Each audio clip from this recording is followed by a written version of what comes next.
Like کریں، subscribe کریں اور اس کے بعد بیل آئیکن کو دبائیں تاکہ ہمارے ویڈیوز آپ تک سب سے پہلے پہنچے۔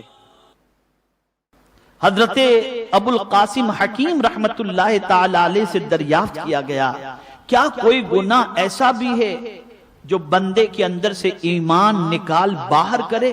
فرمایا ہاں، ایسے 3 گناہ ہیں۔ اب یہ سمجھو آپ، 3 گناہ ایسے ہیں جس کی وجہ سے ایمان سینے سے نکل جاتا ہے، اور ایمان سے بڑی دولت کیا ہوگی کہ آقا کریم صلی اللہ علیہ وسلم پر نازل ہونے والے قرآن میں رب قدیر نے فرمایا، یا ایھا الذین آمنوا اتقوا اللہ حق تقاتہ ولا تموتن الا وانتم مسلمون۔ اے ایمان والو، اللہ سے ڈرو جیسا کہ اس سے ڈرنے کا حق ہے، اور نہ مرنا مگر اس حال میں کہ تم اسلام کے ساتھ، ایمان کے ساتھ اس دنیا سے کچھ کر جاؤ۔ اب وہ 3 گناہ کون سے ہیں جس کی وجہ سے ایمان کے سلب ہونے کا خطرہ ہے؟ میرے پیارے آقا صلی اللہ تعالی علیہ وسلم کے پیارے دیوانوں، اسے ذہن کے اندر محفوظ کر لو۔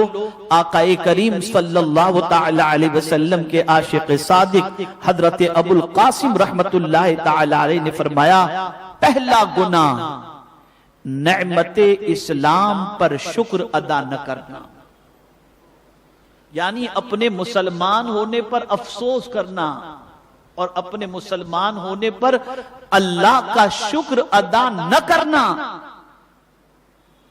یہ گناہ ہے۔ اللہ کا شکر کس طریقے سے ادا کرنا؟ اے اللہ، تیرا کرم ہے کہ تو نے اپنے محبوب کی امت میں پیدا فرمایا اور مسلمان پیدا فرمایا، یہ بہت بڑی نعمت ہے، اس پر اللہ عز و جل کا شکر ادا کرنا چاہیے۔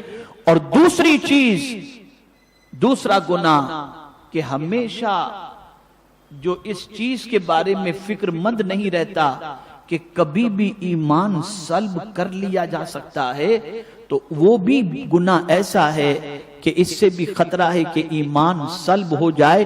اس لیے ہمیشہ ڈرتے رہنا چاہیے کہ کہیں ایسا نہ ہو کہ ہمارا خاتمہ خراب ہو۔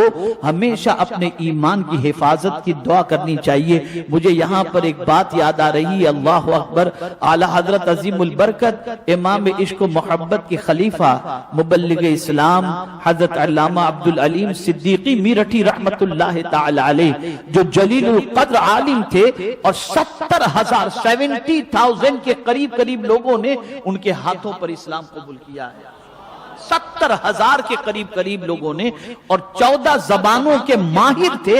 اللہ نے علم، فضل، تقوی سے مالا مال فرمایا تھا۔ تو حضرت علامہ عبدالعلیم صدیقی میرٹھی رحمت اللہ تعالی علیہ مدینہ منورہ پہنچے اور بیمار ہو گئے۔